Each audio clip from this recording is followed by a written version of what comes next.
get everybody's attention? We're going to start this meeting. This is a non-meeting. The village has, by state law, we have to have a certain amount of people quorum to actually hold a formal meeting. We don't, unfortunately, don't have that this evening. So this meeting, we didn't want to not have the presentation for people who would be here and see this, and we want to keep that going. We're going to record it so we can have it for others who can't be here tonight and who want to view it. But please come in. Hey. So we're going to kick things off. And do you have anything you want to cover, Clara? Pretty much just that. It'll be informational only. There will be no action by the FCC tonight. Yeah, and so there won't be any real meeting of the SEC, so we won't be taking roll or any of that. So if you came here for that, I'm sorry. We'll try again next month. But we do have a wonderful speaker. We did want to have that, and I'll let Marietta, who helped secure that individual, introduce him. Okay.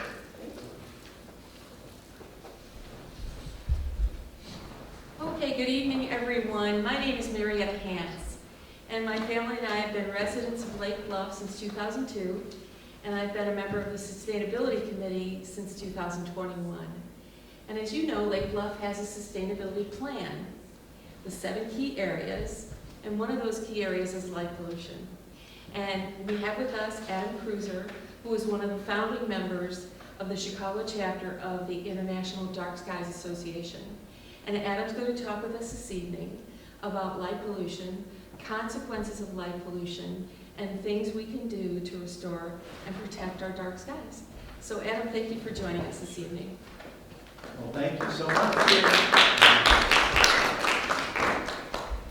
Is this mic on? No, it's on. All right. Well, if you can't hear me, tell me. I'm going to try to look at my presentation. I'm going to have to ask Carol. Clara, I'm going to have to ask Clara to move the slides, so we might kind of plod along. I'm going to present for about 30-35 minutes tonight, so if any of you have any questions after or even during, don't be shy, okay?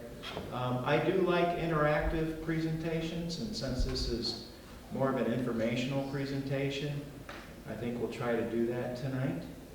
So I might ask some questions, and hopefully some people have some answers, okay? So this is your presentation tonight. I am with the International Dark Sky Association, now known as Dark Sky International. We just recently changed our name.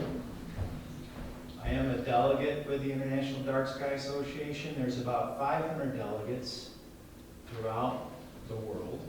It is a global organization. It's been a non-for-profit since 1988. It is the leader in trying to address light pollution and basically saving what is our natural heritage.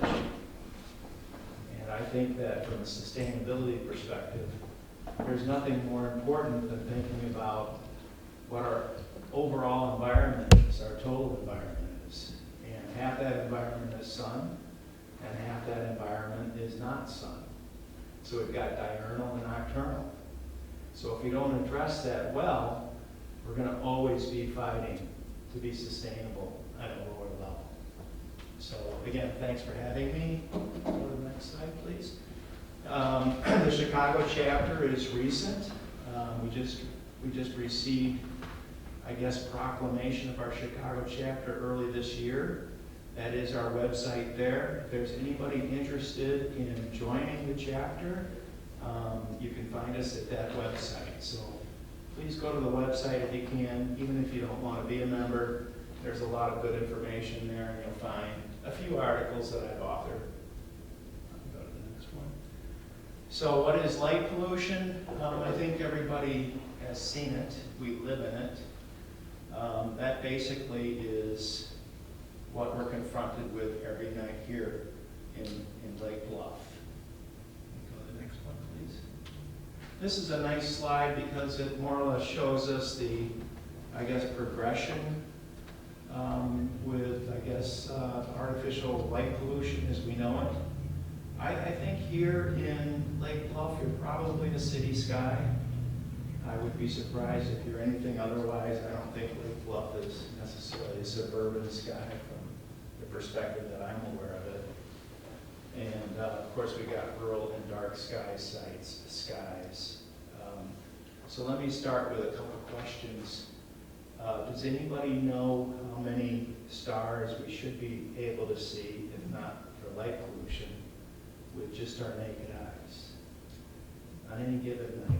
So if we had no light pollution at Lake Bluff, how many stars should we be able to see with our naked eyes? Anybody want to guess? 5,000? Almost. Yeah, a little bit less than that.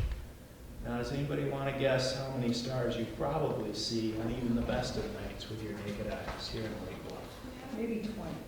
Maybe 20, maybe 40. Yeah. And the reason we can still see those stars is because they're the brightest stars in the sky. So the more dim stars have been blanketed by light pollution. We don't see them anymore. Go to the next slide, please. Are you one of the lucky ones? How many have actually seen the Milky Way? Anybody want to raise their hand? 1, 2, 3. We have a few that have not. And I think some of you maybe are my age, which is quite incredible.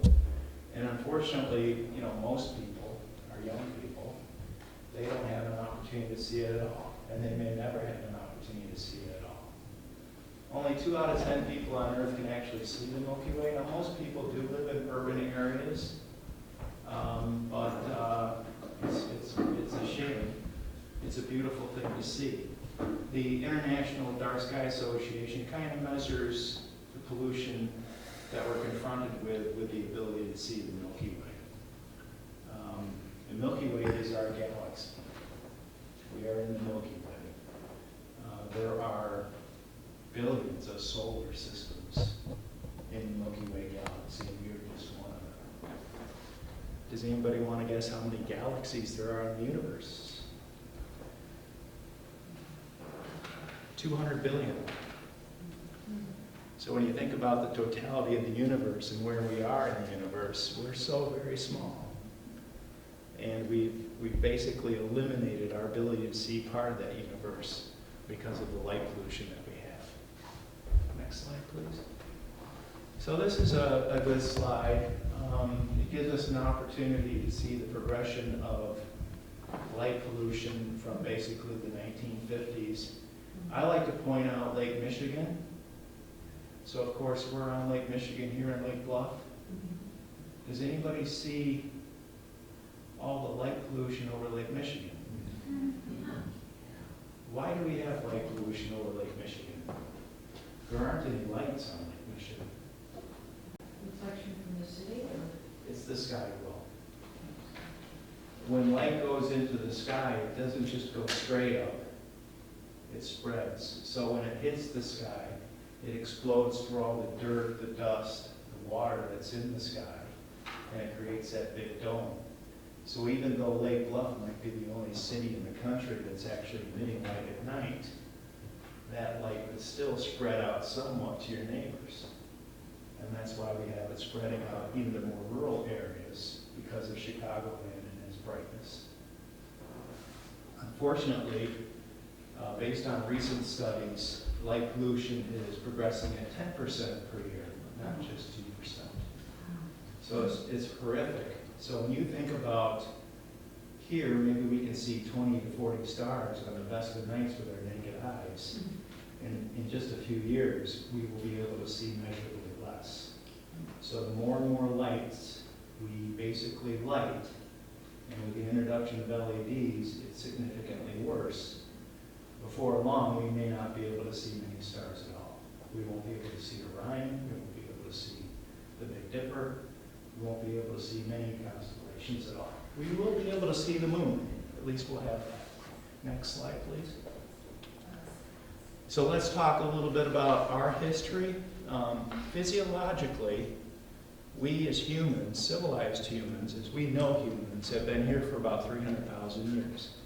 Just 300,000 years as we know ourselves today.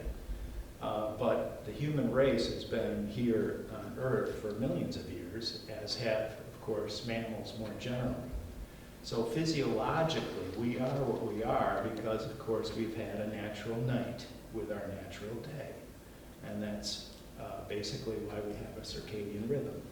Everything has a circadian rhythm, and we'll chat about that a little bit. So 1883 is a remarkable year, not just because of the TV show.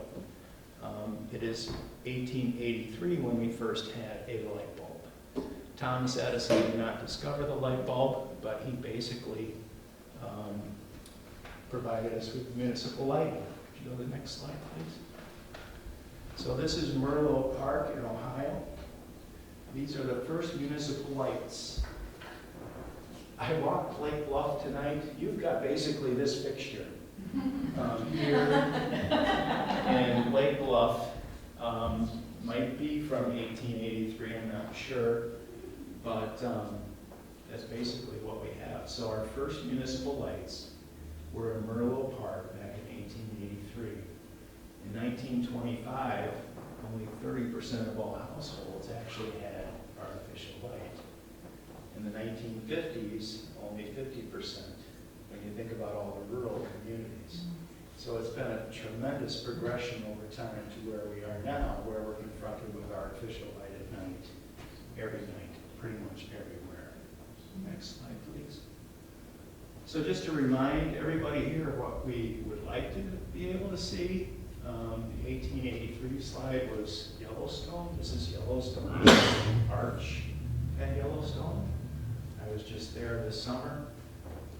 This is what we should be able to see here in Lake Bluff, if not for artificial light at night. That's the Milky Way. Next slide, please. This is the Milky Way.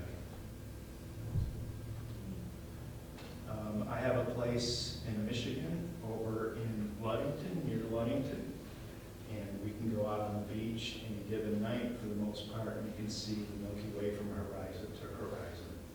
The only light I can really see, other than my neighbor's lights from his living room, are the lights from Illinois across the lake. Next slide, please. And this is a nice slide from Iowa. Next slide, please. And this is a nice slide from Wisconsin, up at Newport Park, which is an International Dark Sky certified park. There are about 170 International Dark Sky certified locations currently, some municipalities, some parks, some urban dark sky parks. Does anybody want to guess where the largest urban dark sky park is in the world? In Illinois. It's part of the Cook County Forest Preserve District. It's at Pagels Preserves.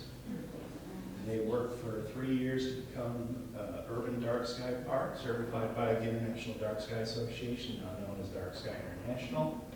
We just recently had a dark sky picnic there with telescopes at night. It was attended by about 400 people.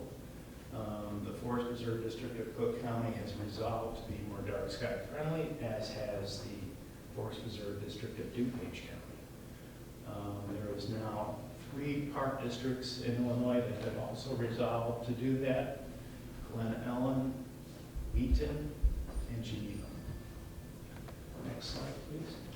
So what makes it a dark sky location? Is it, I have the certification, but does that mean you can see them?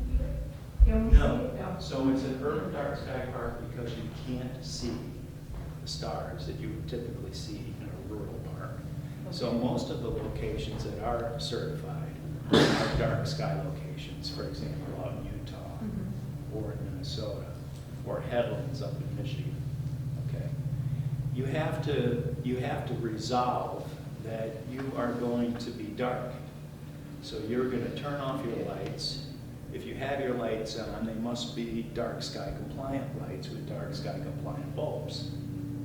Okay, you also do what you can to influence your neighbors to be dark sky friendly. So of course your park is more dark sky friendly.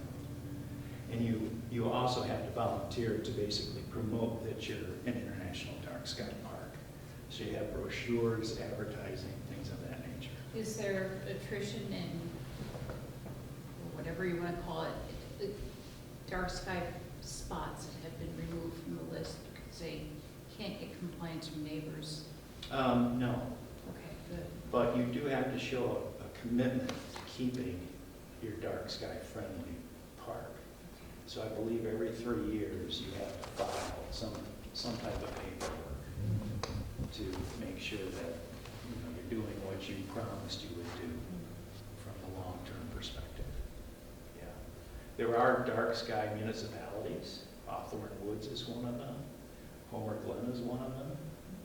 They resolve to have ordinances that are dark sky friendly, and of course to implement that practice. You could be one here in Lake Bluff if you wanted to be. It's not that hard, sincerely. Addressing light pollution is probably one of the easiest things you can do here in Lake Bluff, and the most cost efficient. You want LEDs because they are sustainable. They save a lot of energy. But you want fixtures that basically shield that, and with less white, blue light, less brightness, and we'll get into that. So those are kind of the opportunities that you want to challenge yourself to achieve if you want to be dark sky compliant. So here's Chicago. Chicago just switched over from sodiums to LEDs. Unfortunately, in my opinion, they could have done better, but you know, they are doing what they can under the circumstances. Next slide, please. So these are LEDs. These are new. LED technology is new. It's only been around for about 10 to 15 years. Fortunately, the technology is improving. But most villages, most municipalities that do have ordinances or codes that do address lighting were all written and acted before LEDs. So you have to update a little bit to address this technology, which is quite obnoxious. LEDs introduced to us at night, daylight, with blue white light. And you kind of got light bulbs downtown, which you can switch out easy to something more amber, which is also a little bit more, in my opinion, visually appealing. If you go into a restaurant, do you want to be sitting under that light? Or do you want to be sitting under something more amber? All right? So it's a visual thing, but it should be a beautiful visual thing that comforts us instead of basically alarms us. Can I ask you a question? Yes? ComEd has had a initiative to replace home lights with LEDs, and they'll come in and replace everything. I'm hearing that they're starting to do that commercially and for governments. Has anything been done from their end to encourage them to use the more cooler light, or the No. warmer light, I should say? No. ComEd is a little bit, in my opinion, behind the curve on that. They can do better. But ComEd is, with their light bulbs that they are installing currently in their fixtures, they have moved to 3,000 Kelvin, which, although not as amber as we would prefer, is much better than the alternative, which is as much as 4,000, 5,000 Kelvin. So ComEd is doing better, but they don't have a program to encourage dark sky friendly lighting. But isn't lumens just as important? And you might hit that. Absolutely. Okay. Brightness is very important. So you talk about color temperature, you talk about brightness, they're both very important, especially with LEDs. LEDs are very intense, Yep. very intense, much better, much more efficient, but much more bright and intense. So there's no reason to have them as bright as we would have with sodiums, with tiny heads. So if we could move to the next slide. So this is what we're talking about right now, okay? We want to go with a warmer white. We want to have basically what is a nocturnal environment. We want to have that sunset, we want to have night, and we want to have dawn. We want to stay away from basically anything more than 2,700 Kelvin, moving up to 6,000 Kelvin, etc. That simulates daylight. It's day at night. And there are many consequences with respect to that. So if you go to the next one, please. Just briefly on security, some people think that we have to have more lights to be more secure. That's just not true. And that is especially true with respect to glare. Glare with LEDs is unfortunately a big issue, especially with respect to security, because with the glare that we're now confronted with these bright white lights, of course our eyes close, we're receiving less light, but that also means that we see less peripherally, we see less of our environment at night, etc. Next slide, please. And we don't see our environment as well because we're confronted with the light bulbs. We're blinded by the light. Who here has had issues with car headlamps as they approach you? You almost have to look away from it. That's what we're dealing with these bright white lights that are not shielded. It's so bright we can't see the rest of our environment. The criminal in the corner on the bottom picture is me. So when you think about security, think about how it affects your eye and the totality of the environment with respect to whether we can see well when we're outside and we have to find our way. Next slide, please. Light pollution consequences. Next slide, please. Energy waste. Yes, we want to convert to LEDs. They're much more efficient. They burn much less fossil fuels. From a climate perspective, the more LEDs, the better as compared to sodiums. But that too comes at a cost. Next slide, please. Unfortunately, because we can afford LEDs, and they are more efficient, sometimes we leave them on more than we otherwise would. About 35% of all residential lighting is wasted, in my opinion, much more than that. 13% of all residential electricity uses for outdoor lighting. Just the wasted lighting in of itself contributes significantly to greenhouse gas. There's global warming, and we have to annually plant about 600 million trees just to offset that waste. So even though we want to go to LEDs, let's think about how much we're using that and what we can do to use less. Next slide, please. Human health. Next slide, please. We have a circadian rhythm. There are many studies out there that suggest that too much white light in our bedrooms is affecting our ability to sleep. How many here have heard about issues with respect to our handheld devices? That's that blue-white light. It's the same white light that's coming into your bedroom windows at night from the light fixtures outside your house or from your neighbor's lights. It's the same light. Even a small amount of blue wavelength light, daylight at night, as compared to amber light, which does not have that blue wavelength, will prevent your pineal gland from releasing melatonin, which is the trigger to a better night's sleep. Next slide, please. Of course, we want daylight during the day. It basically sustains us. It gives us our energy. But at night, we want the melatonin to release. We want a good night's sleep because we are doing what? We are restoring at night. We need about 8 hours of sleep every night to have good cognitive health, good physical health, good immunity to diseases, and so on and so forth. Next slide, please. So basically, there's your circadian rhythm. Everything has a circadian rhythm. Animals have circadian rhythms, plants have circadian rhythms, everything does. It's so important to get a good night's sleep. I can't underemphasize that. Next slide, please. And this is just a sample of those blue light glasses, which really are not efficient anyway. Next slide, please. This is a great book, if you have a chance to read it, Why We Sleep, Unlocking the Power of Sleep and Dreams. It addresses the importance of a good night's sleep. if we don't have a good night's sleep, unfortunately, sometimes we eat a little bit more than we otherwise would. We become more obese, we become more diabetic, we become more cancers, and so on and so forth. So like anything else, there's a cascading issue with respect to many of our environmental challenges. Next slide, please.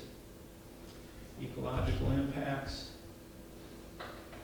There are so many ecological impacts, not just on our health, because of this blue-white light from LEDs, but also on animals. Who here has heard about the issue with respect to turtles in Florida? When turtles hatch, sea turtles, naturally, physiologically, they go to the brightest spot in the sky. And typically that should be the light from the moon or the constellations, the stars shining off the ocean. So when they hatch, they're looking for that. Well, unfortunately now, because of the lights that are on the highways, the lights that are on the condominiums, the apartments, the houses, they see that as the brighter light. So they're moving toward that light instead of the oceans. So now Florida has ordinances, statutes, that basically address what kind of light they can have on at night during what is a hatching season for sea turtles. So Florida's understood the consequences of that light, and they're doing what they can to address it. Next slide, please. I think everybody here has heard about migrating birds. Next slide, please. Did anybody hear about the recent story about the 1,000 birds that died in one evening when striking McCormick Place? That's the link to the petition. They're looking for 10,000 signatures, ultimately to help influence the people that basically operate McCormick Place to keep their lights off during migration season. We have 2 migration seasons. We have spring and fall. Next slide, please. Unfortunately, especially with this bright white blue light introduced to us by LEDs, birds are becoming more and more confused during migration. They're drawn to the city because of that lights.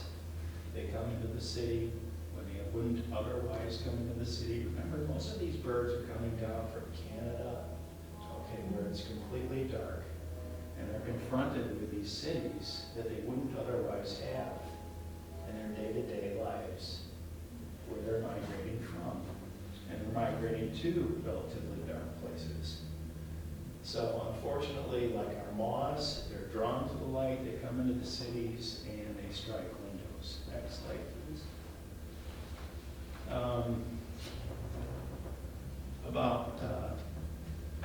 I think it's actually almost all songbirds. Most of our migrating shorebirds, with the exception of our predators, most everything migrates. They feed at day, so they're eating during the day, and then they fly during the evening. Does anybody know how many birds could migrate through here on any given evening? By chance? Yes. Birdcast. Yes. you go to Sometimes it's birdcast. up to 4 million. Yes. I think last night it was about 500,000 Yes, through this area. through Lake County. Yes. And throughout North America, we could have as many as 600 million migrating on any given night. You can hear them sometimes up there. Next slide, please. So speaking about McCormick Place, the Field Museum through Audubon, and I can't recall who else, but they did a study over 20 years just at McCormick Place to find out what the incidences of bird strikes was when the lights were on compared to bird strikes when the lights were off. And when the lights were off, they found that, of course, there were 80% fewer fatalities. You are a lake community. You have birds migrating through here. To the extent that you can address your light pollution, hopefully you can address the extent to which birds might be striking your windows during migration. It's a very important thing. We are in a bird apocalypse. We are losing birds every year, dramatically. Fortunately, I'm finding that many more people are aware of that and are doing what they can to address it. Next slide, please. So we had about 1,000 birds that died at McCormick Place. It was not just this past Thursday, but the Thursday before. Next slide, please. Part of the reason why birds die when they strike glass is because of the glass itself. We do have in this state the Illinois Bird Safe Building Act, but unfortunately it's filled with loopholes, but at least we have it. The challenge with glass moving forward is to install glass that is bird safe friendly so that birds recognize that it's glass and they don't strike it. Next slide, please. The collapse of insects. We are in an insect apocalypse too. I don't know how many people live in rural areas or used to, but living in Michigan, when we would drive on any given night during the summer, we have just bugs everywhere on the windshields during the days and so on and so forth. I don't know if that happens anymore. But we are in a significant insect apocalypse now, and a large contributor to that is artificial light at night. Next slide, please. And we're going to miss them when they're gone. Does anybody have an idea why we're going to miss insects, apart from the fact that they might bite us? Pardon? It's all part of the web of life, you collapse Yes. one population and. Well, they're huge pollinators too. I believe 80% of what we eat is dependent on pollination. So without those insects, whether moths or otherwise, we're not going to have food. They are So- also bird food. That is the They primary are. food of birds. And I've got a slide on that coming. Next slide, please. So like birds, insects, especially moths, especially insects that hatch and may be only with us for a day or two, mayflies being one of them, they perceive this bright white light as basically food. And for whatever reason, they are just attracted to it. So they want to fly around that bulb. They are subjected to more predation by bats and other things. Bats are good. I'm not suggesting we don't want bats, we do. But they also just tire. So instead of pollinating your native plants at night, they're circling the light and falling to their death on your stoop. There was a study done by the Xerces Society that showed that when your native plants are lit at night by lights, you have a decrease in pollination to the extent of, I believe, it's 60%. So if you're concerned about pollination, you want to be concerned about your moths, which are tremendous nocturnal pollinators. Next slide, please. These insects should be feeding. Okay, they should be feeding our birds, they should be feeding our fish. Instead, of course, they're circling the lights and, again, dying on the grass or what have you. Next slide, please. So here's the moths are bird food. Does anybody know what fledglings like to eat? Typically will eat as compared to anything else. Caterpillars. Well, you're a Doug Delaney fan, of course. So yes, moths especially, of course, provide us with caterpillars. And the fewer caterpillars we have, the fewer fledglings we'll have. And generally speaking, the fewer birds we have. So it's all a cycle of life. 5,000 caterpillars to feed one nest of birds. Yeah. Oak trees, we want oak trees. I saw that trees are being addressed by this committee. So again, thinking about lights, think about how much it's affecting not just us, our ability to see the stars, but it's affecting the birds, it's affecting our insects, it's affecting our sea turtles. There's just so many studies that show the effect of artificial light at night on our environment. Next slide, please. We can make a difference. I'm running over time. Next slide, please. We can turn the lights off. For example, to the extent that the village doesn't need lights at certain buildings after 10 o'clock, it might be nice that they come off automatically. Light systems now are basically programmable, so we can do that. Or certainly we can turn down the lights, their brightness at night. Residentially, we should turn them off when we go to bed if we can. Next slide. Most importantly, we want to shield those lights. I did see your fixtures outside here in the downtown area.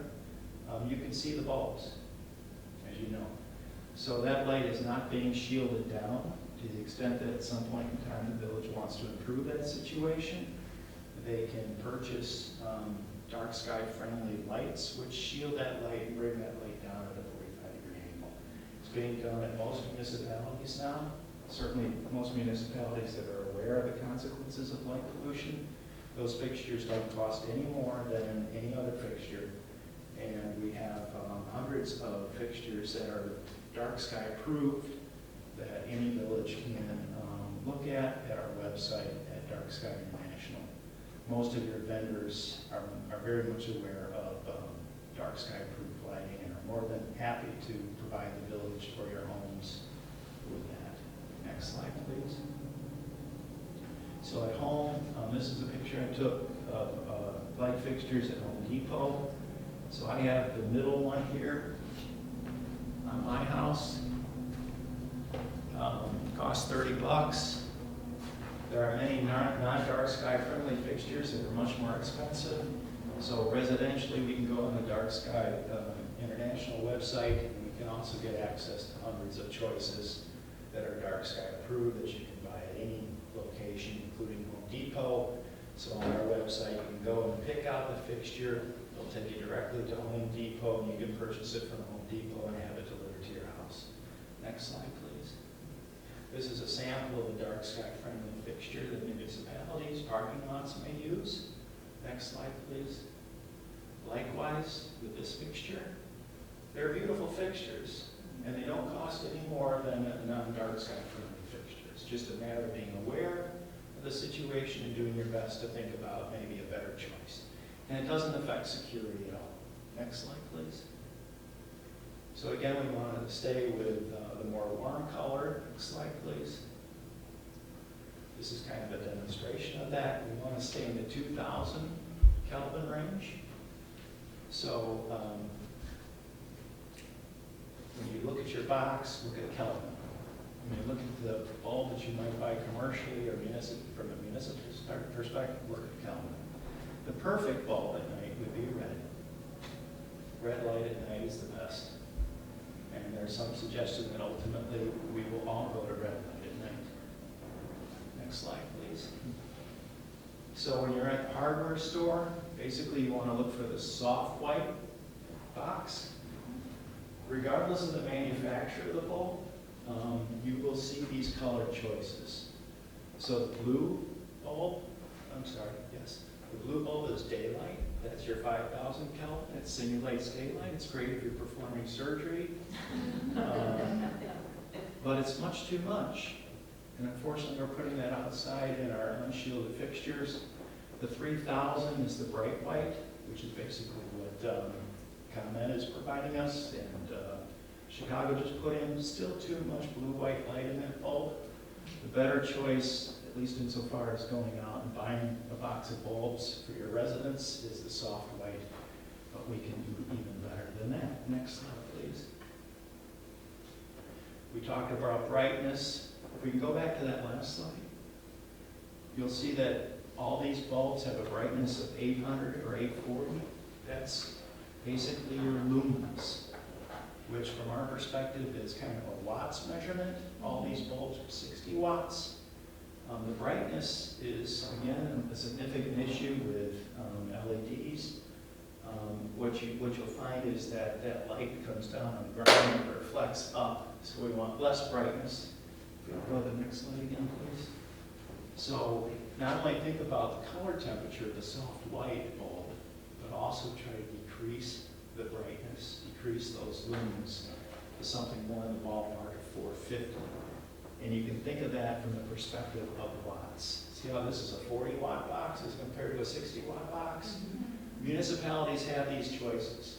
So when you have a cut sheet, you have a spec sheet from your vendor, for example, you'll see not only color temperature options, 2700, 3000, 5000, whatever the case may be, but you also see lumens options, and you want more or less bright bulb.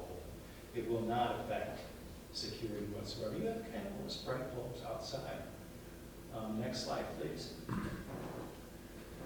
And we want to do even better than that. So if we can get down to 2000, 2100, 2100 on our Kelvin score, of course they'll give you longer life, and if you can decrease the lumens, all the better. You're seeing these bulbs a lot more. Is anybody seeing these bulbs in your restaurants, for example? Okay, anybody seeing these bulbs outside? I'm seeing them a lot in Glen Ellen has challenged our community to be more dark sky friendly. Glen Ellen, with our 464 fixtures in Central Business District, we had lights at the top of the fixture, we had a coach fixture, we had lights at the top of the fixture and lights at the bottom of the fixture. Glen Ellen turned off all the top lights in all 464 fixtures in downtown. So we no longer had that light going up, it's all going down in dark sky compliant fixtures. And they've also gone to 2700 Kelvin. So we can do better. These are all options that we have available to us. Next slide, please. So here's just a nice, I guess, compendium of what we've talked about. The dark sky compliant fixture with more amber color and less brightness. Next slide, please. This is basically, the top is the house we want to try to avoid, and the house that we want to try to emulate. How many lights do we need at night? If we want to light our landscaping, okay. But let's think about turning it off when we go to bed. Why do we leave it on all night? Yes? So how about those festoon lights that people are using everywhere? I've seen people using the festoon lights instead of fixtures like that. Light up the whole backyard or front yard. Yeah. There is no coverage whatsoever for them. You can find some of those that have little shields. All right, but for the most part, no. What you can do is you can buy a color temperature that's more amber and less bright. So you're buying 2700 soft white and of course fewer lumens. Okay, and then hopefully you turn them off at 10 o'clock when you go to bed instead of leaving them on all night. You can put them on a timer. You can put them on a timer. Lights can be on a motion sensor. Motion sensors are so much better than they used to be. Do you see street lights on motion sensors? I have not.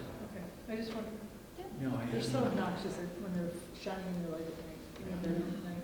Yeah, but what you can do with street lights, especially the lights that the municipality can control, because you can't control everything. The municipality can't control all of its lights, it just can't. ComEd or whatever, ComEd here in this area, might basically control that, and you can't.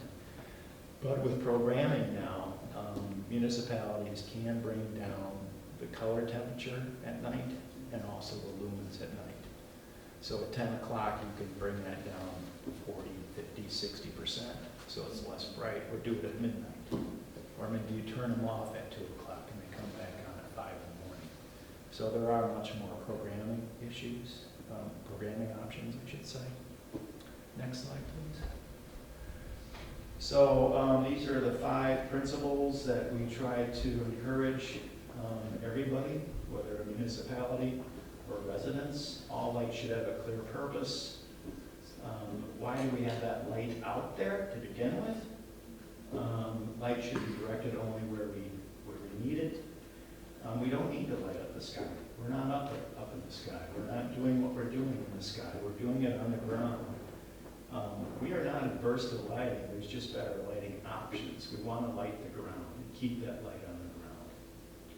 Low light levels, light should not be brighter than necessary. We've chatted about that. Light should only be used when useful, etc., and use that warmer color.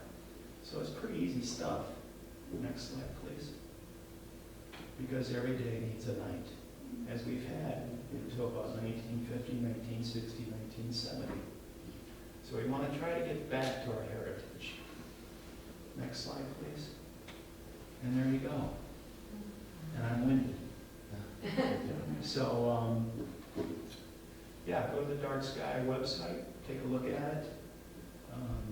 You'll find so many great options on there. Vendors, Dark Sky approved lighting, a host of good stuff. And that's it. Questions? Would you address the issue of people feeling safer with lights on, especially residential? Yeah, lights? how do you actually address that? Because every person is so different.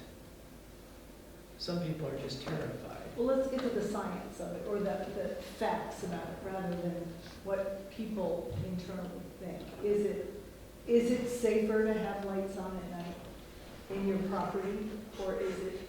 I guess that, Are you again, drawing yeah. people to your house, In or are my, you deferring? in my opinion, no. So at my house in Glen Ellen, of course, we're affluent. We have a very good, large police department. Okay, we have less crime.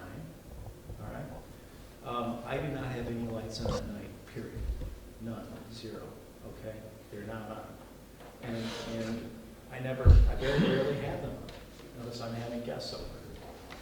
Now, I can go outside, which I do a lot, and I can, within 10 to 15 minutes, acclimate to the night sky, and my pupils expand, and I'm bringing in more light, and I'm seeing more peripherally. My rods take over as compared to my cones. Cones see color, rods see basically night. We see better at night, believe it or not. We see more in a gray range as compared to color. Car dealers like to have bright white lights so that you can see that they have a red car versus a green car. But why do they have that on at 2 o'clock in the morning? Because nobody's shopping for cars then. But to answer your question, in my opinion, no. More lights are not more safe. Bright white lights that are not shielded is not more safe. Similar to how we whistled through those slides. Better lighting design, shielding that light, bringing it down to the ground, knowing that the criminal is on the ground, not in the air, okay? Knowing that we want to be able to see our environment on the ground without being blinded by that light, without our eyes being affected by that light, so that we can see more of our natural environment, allows us to see better and to recognize potential hazards better. It's simple. It almost sounds so simple, but it is simple. I don't know if I'm answering your question. There are no studies that show that more light brings more safety. None. No, I have a question for you. Actually, there are studies. There was a study in Chicago. They went to a study to light their alleys. And what they found is that the incidences of crime increased when alleys were lit. Why? Because criminals like to find their way. They like to see what they're looking for. So more light is not necessarily more safe or secure. Got a question back there? Yes? You mentioned that you walked around our village before. Just a little bit. I was just wondering if you could recap a few things that you noticed that we could do differently. You have old fixtures, you know, which is fine. The street lights. The lights that I see, you can see a very bright white light out this window, you know, which is not shielded at all. You can't see it from here, but I can see it from here. But the fixtures that you have now are not shielded. And the bulbs that you have in your fixtures now are, I believe, at least 5,000 Kelvin. Yeah. They're very bright white. Now, an easy fix to that is just to change those bulbs out to 2,700 Kelvin. And I believe it'll be much more appealing. That's a simple fix. To the extent that the village at some point in time wants to change those fixtures, you can buy a similar coach lamp, but the bulb is up inside the fixture. You don't see the bulb necessarily, and that fixture is bringing the light down as compared to out and up. So that's basically what I saw with the fixtures that you have. You know, I have a question for you. This is about community, it's about your neighborhood. You know, so many of us feel differently about light. As Sue was referring to, it makes us feel safe. It makes us feel welcoming if we leave that front porch light on. So how do you talk to a neighbor? How do you talk, do you have any ideas about how you can start a conversation with a neighbor and then take that same conversation idea to a community? Because I can imagine our village administrators and even, you know, residents, you know, we're struggling with leaf blowers. We're talking about noise pollution. We're talking about air pollution. And so I'd love to hear your suggestions about how we can start the conversation. Right. Instead of just one day switching all the lights. Yeah, well, you have to have people that are receptive to it at the municipal level, certainly. I was the chairperson of the Glen Ellen Environmental Commission for 10 years. So I had the opportunity to meet many people in the village, including our current village president, who is very dark sky friendly, and he helped us champion turning off those 464 lights, the tops of them. We have a village who is willing to include in their spring newsletter every year, which is an environmental newsletter, the importance of being dark sky friendly. So we do have a village that's prepared to try to address that, not necessarily with more significant ordinances, but at least with a public awareness program. We do not have a police department who tries to suggest to us that we need more light and it must be all white and bright. We do not have a police department that does that. So we're fortunate there too. As far as trying to encourage your neighbors, apart from what a village can do on an awareness campaign, you can go to YouTube, look for my name, Adam Cruiser, and you will see a YouTube video that basically is letters to your neighbor, which is a seminar that I gave for the International Dark Sky Association in their global conference 2 years ago. What you'll hear me say in that presentation is you have to walk the walk if you're going to talk. So at my house, I changed out all the fixtures. Okay, I now have dark sky friendly fixtures and dark sky friendly light bulbs, and everybody on my street can see that, and they can see just as well, and they can be invited into my home just as well with the fixtures and the light bulbs that I have on. And with the letters that I've been sending to my neighbors, and I have 36 homes on my street. It's a small street, it's a short street.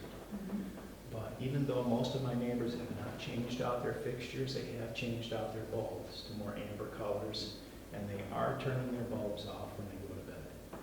So at 2 o'clock when I wake up, because I'm an old person and I have prostate issues, when I go to the bathroom, I look out the window, my street is dark. Okay? So it takes time, but I think most people like it.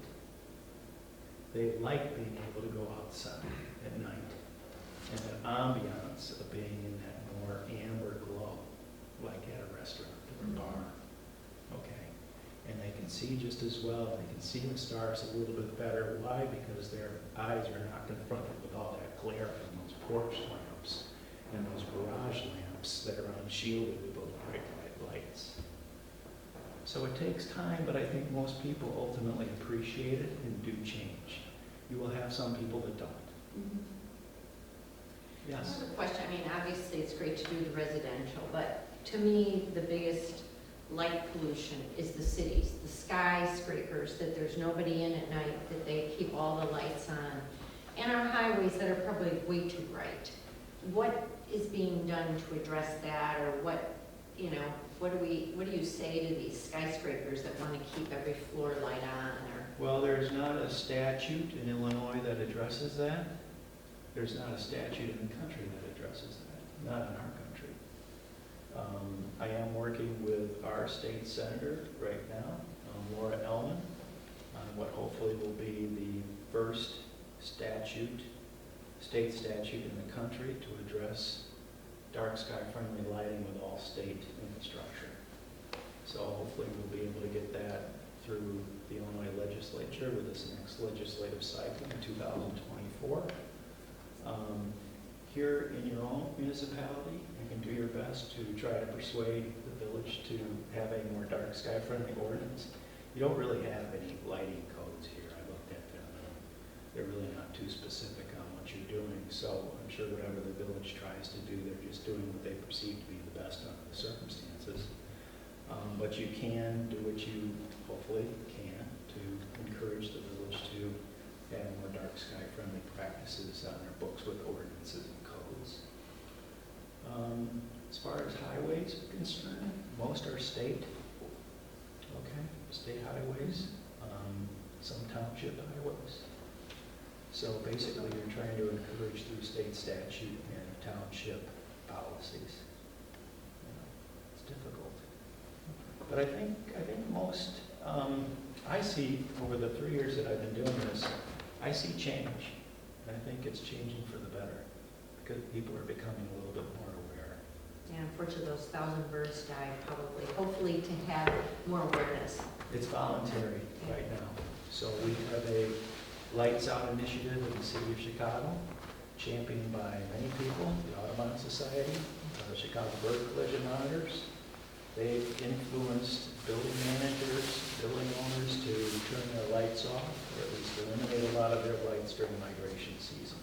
That's a voluntary initiative that buildings are choosing to do, and quite successfully. And Chicago has one of many Lights Out programs throughout the country that include other cities. You know, something you said, it piqued my interest because we just put into effect a gas leak blower ban for a specific amount of time. A what? A gas leak blower ban. So from the 15th of May to the end of September, only electric leaf blowers can be used, and that was a new ban. And if we talk about migration time, if you just start with migration time, and here are the dates. If you can turn off your lights from this date to this date, you're going to make a difference. That might be a way to get people engaged. If you give them, like for us, having specific start and end dates was very helpful. So I'm just brainstorming here. Maybe if we say this, from this date to this date is peak migration time, turn your lights off, folks. Yeah, that could be a public awareness program. Yeah, public awareness. I think most municipalities that do have ordinances that are dark sky friendly address it only from the perspective of the municipal lighting itself. Insofar as commercial and residential with new construction, of course you have that as part of your permitting process. So you have to show as you submit your plans that you have dark sky friendly plans and specifications that are compliant with the village code. I'm now on the planning commission in Glen Ellen. So when we have new projects that come through planning commission, I'm looking to see whether they're dark sky friendly. And over the year that I've been a planning commissioner, just because I'm bitching about it all the time, people are more aware of the issue, and every planning commissioner is now aware of being dark sky friendly. Okay, so it's just being more aware of the situation and trying to address it with new construction. Because to ask residential homeowners by ordinance to change out their bulbs and to change out their fixtures, it's going to be a difficult proposition. No, I think it has to be a grassroots. It has to be. Develop your public awareness programs. Yeah, public awareness. Right. And try to Set the encourage, example, right. and try to encourage your municipality. And I found that, I've not found a village employee who, after having heard the pros of being more dark sky friendly, has said, no, I'm not going to do it. Because it doesn't cost anything more or less to be dark sky friendly. And ultimately, the environment is much better. Anything more? I just had a question, or maybe I want to bounce this observation off of you, is that is the height of a light, even if it is casting down. If I'm 5'8" and the light at ComEd is 25 feet up in the air, I have to still look through that light to be able to see the sky. So sometimes I wonder if there should be thought as well as to how high do we really need these Yeah, lights? so if you're gonna be, let's say you're gonna be a certified dark sky park, as part of that process, you can have poles that are only so high, okay? With the idea that you are keeping that light that's coming down at a 45-degree angle in an area that's less than if the fixture was at a higher elevation. Right. And you also want the fixture to be stationary. You don't want people to be able to change the direction that the fixture is shining. You don't want it at a 45-degree angle. You want it coming down at a 90-degree angle perpendicular. So yeah, pole height can certainly, and I think what you're probably seeing is you're seeing a 3,000 Kelvin bulb or a 4,000 Kelvin bulb that's too bright. So even though it's a dark sky friendly fixture, you're still seeing that. You're saying, man, that's bright. That is bright. That's the brightness. That's the brightness. So the it's color not just the temperature. fixture, it's the bulb you put in. It's the bulb, it's the bulb, it's the color temperature and the brightness. Is ComEd open to the village requesting them to put a warmer bulbs in? We have an advocate that's part of our Chicago chapter who has been trying to influence ComEd and its decision-making process, and it's been a very difficult process to try to get there. And there are a lot of organizations that, try to put the brakes on things that are new to them. So even though it may be a great idea, and your state senator may love it, or your state rep may love it, there are a lot of organizations that fight change. It's a difficult process. I'm sure the village is aware of it, and it's tough. So, any other questions? Well, that whole ComEd thing annoys me because they're doing it as a give back to the community, to provide these free, we'll trade out your lights. And it just isn't, they're not doing us any favors with those bright, bright lights. Like I said, they did residential, and now it sounds like they're starting commercial. And I would love to figure out a way to impact them because it's our money. Grassroots, if there's any way to getting the communication out, I find is difficult anyway. I feel like there's an implosion of journalism. Sure. It's very, very hard to get people to all be on the same page or hear the same information. Communication is so fragmented. I know the village has ComEd wants lights on at night because you're paying for it. But you have to give them some kudos because they are encouraging us to go to LEDs, which are more efficient and better for the environment generally, just from the perspective of fossil fuels, climate change, and things of that nature. But for whatever reason, they have not yet begun to promote color and brightness with their giveaway program. Adam, I've got another question for you. Is anyone in your chapter or in the Dark Sky Association reaching out to children at school? Are they talking, because a lot of change, adults change because their children say, Dad, please don't smoke. Or, that's how the anti-smoking campaign had many facets, but one of them was to talk to children about the harms of smoking. Yeah. So is there anyone in your chapter that's, talking to the kids? Yes. How do they do I that? have presented to children a number of times through school initiatives, environmental school programs, things of that nature. Remember, I'm just a volunteer. I'm not being paid tonight to be here. Right. Okay, so whether it's at an elementary school or a high school, to the extent that somebody wants to invite me to come to speak, I will. And what I have found is that kids are very smart. Yeah. Yes. Kids, some of these questions I asked about the Milky Way and how many galaxies we have and so on and so forth, man, some of those kids, they know the answers like there's no tomorrow, Yeah. okay? And yes, they do encourage their parents to think differently. So yes. I like that approach. Yeah, but it's a good approach. Mhm. Yeah. I have found that school districts can be the worst offenders with respect to lights.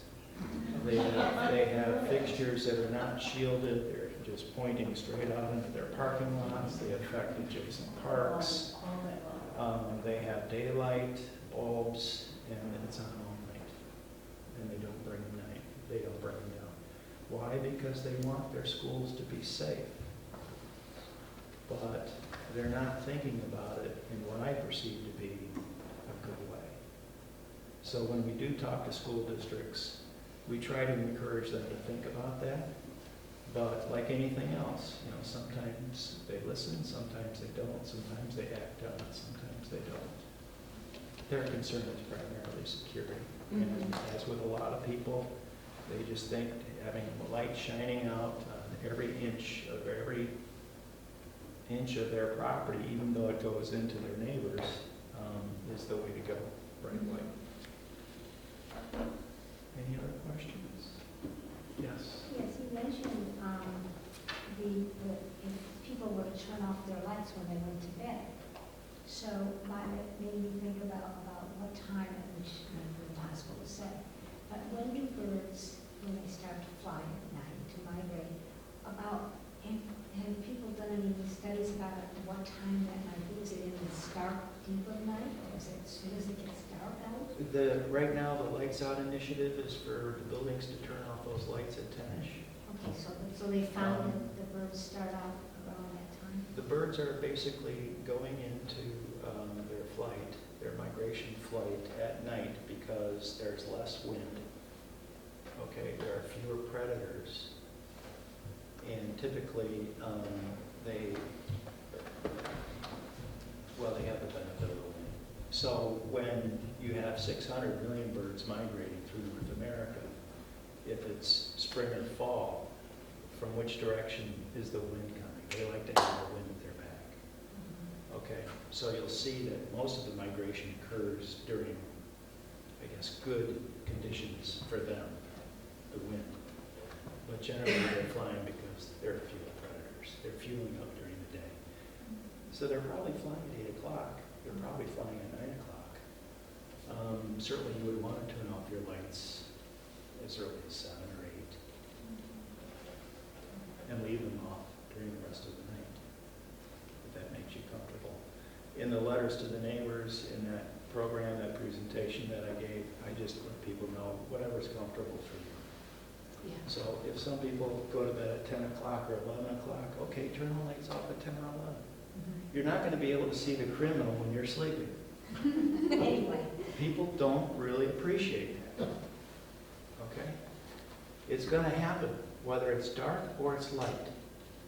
Now, if you got a motion sensor, that might be the better option, right? To the extent that you're thinking, well, somebody's not going to approach my garage because that light comes on. Okay? But most crime will occur regardless of whether the light's on. Any other questions? Well done. Thank you. Thank you Okay. very much.